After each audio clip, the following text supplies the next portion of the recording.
Dear students, अस्सलाम वालेकुम।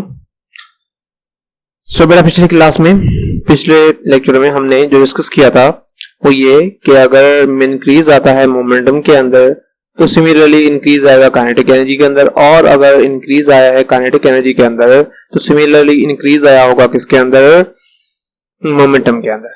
तो वहां पे था इंक्रीज और यहाँ पे अब हमने क्या मालूम करना है, डिक्रीज। तो बेटा इंक्रीज और डिक्रीज में एक चीज आपने कॉमन याद रखनी है कि अगर इंक्रीज आ रहा है तो जो भी हम फार्मूले लगाएंगे उसमें क्या आएगा, पॉजिटिव, और जहां पे डिक्रीज आएगा तो आ रहा है तो वहां पे क्या लगेगा, माइनस। ये चीज आपने याद रखनी है। तो सपोज करते हैं पहला क्वेश्चन कि if momentum is decreased by 20% then find the change in kinetic energy, और काइनेटिक एनर्जी कितनी डिक्रीज हुई है वो हमें मालूम करके बताइए। तो पहली बात बेटा कि यहाँ पे हमें पता है कि डिक्रीज हुआ है मोमेंटम कितनी दफा, हम कहेंगे 20%। तो बेटा 20% हम पहले पढ़ के आए, तो 20% क्या होता है, 20% का मतलब है किसी भी चीज में जीरो, किसी भी चीज की 0.2।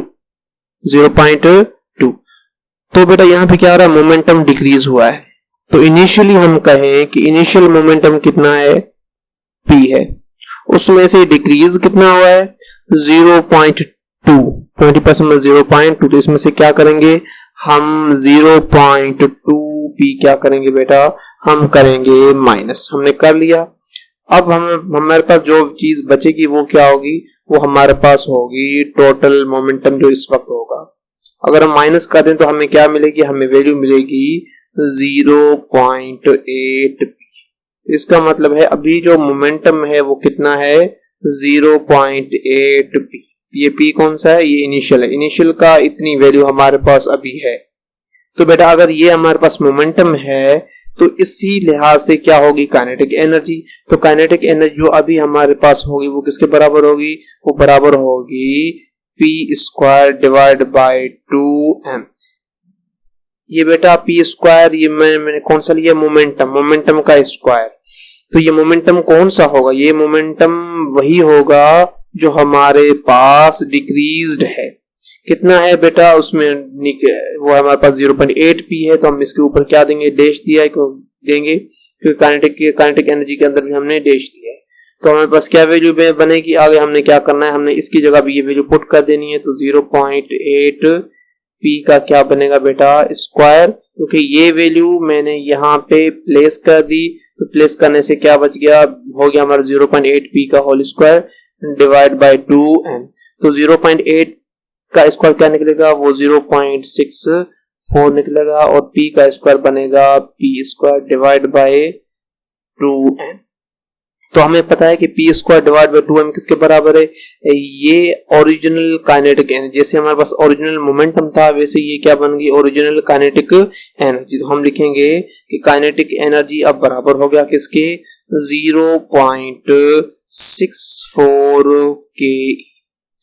तो बेटा ये हमारे पास अभी जो काइनेटिक एनर्जी वो कितनी है, 0.64 है, किसका, ओरिजिनल का। मोमेंटम कितना था, 0.8, और काइनेटिक एनर्जी कितनी थी, अभी कितनी है, 0.64। तो बेटा इसी तरीके से ये जो हमारे पास है पर डिक्रीज कितनी है, अगर वो हमें डिक्रीज मालूम करना हो तो हम क्या करेंगे, हम जस्ट ये करना है कि जो ये वैल्यू है बेटा उसको हमने डिक्रीज कर देना है, हमने उसको माइनस कर देना है। किससे, सिंपल सी बात है, हम उसे करेंगे। यही वैल्यू हम किस तरह से मालूम कर सकते हैं, यही वैल्यू हम मालूम कर सकते हैं कि काइनेटिक एनर्जी जो हमारे पास डिक्रीज आया होगा, चेंज आया होगा, वो किसके बराबर होगा, वो बराबर होगा हमारे पास काइनेटिक एनर्जी माइनस 0.64 के। क्या बन जाएगा, ये बन जाएगा 0.36 के। तो हमारे पास जो का चेंज इन काइनेटिक एनर्जी आया वो कितना है, 0.36 के। तो हम इसे अगर परसेंट टर्म में लिखें तो क्या बन जाएगा, ये बन जाएगा 36% of the initial kinetic energy. Initial kinetic energy में से जो हमारे पास डिक्रीज आया वो कितना है, वो 36% काइनेटिक एनर्जी। ये सिंपल मेथड है जिसके जरिए हम क्या मालूम करेंगे कि बेटा काइनेटिक एनर्जी कितनी डिक्रीज हुई है। ये सिंपल फॉर्म। इसके अलावा और भी हमारे पास मेथड है। वो हमारे पास मेथड क्या है बेटा, वो शॉर्ट मेथड जो मैंने आपको पहले भी 2 मरतबा कराया हुआ है। इसके लिए क्या होगा बेटा, इसके लिए जो हमारे पास चेंज इन काइनेटिक एनर्जी होगा या डिक्रीज काइनेटिक एनर्जी वो बराबर होगा किसके, उसके लिए फार्मूला है 2n minus n square into 100%। ये आपने फार्मूला याद रखना है, ठीक। तो अगर होगा तो अब कैसे करेंगे, सिंपल सी बात है, चेंज इन काइनेटिक एनर्जी बराबर होगा, हम इसके अंदर वैल्यू को क्या करेंगे, प्लेस करेंगे। अब n कितना है, आपको n कितना है, तो बेटा मैं कहूंगा n हमारे पास है 0.2, तो लिखेंगे 2 मल्टीप्लाई 0.2 माइनस n 0.2 का बन जाएगा स्क्वायर और मल्टीप्लाई करेंगे 100%। तो हमें परसेंटाइल में चाहिए वैल्यू, तो हम इसलिए मैंने यहाँ परसेंटाइल में मल्टीप्लाई किया है।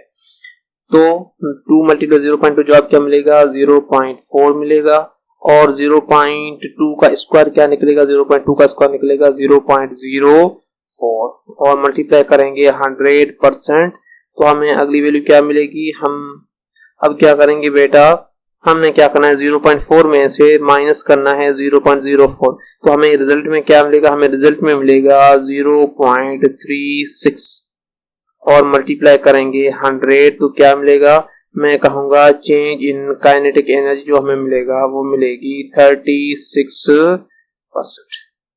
चाहे आप ये मेथड इस्तेमाल करें या ये मेथड इस्तेमाल करें, दोनों में जवाब क्या आना है, जवाब आना है सेम। इस लिहाज से अगर आपको कोई भी प्रॉब्लम मिले तो चाहे ये मेथड आप इस्तेमाल करें, चाहे ये मेथड आप इस्तेमाल करें, इस्तेमाल करने से आप ये वैल्यू फाइंड कर सकते हैं। बहुत ही इजी, बहुत ही सिंपल कॉन्सेप्ट टॉपिक है, ठीक है बेटा। अल्लाह हाफिज, नेक्स्ट वीडियो में मिलते हैं।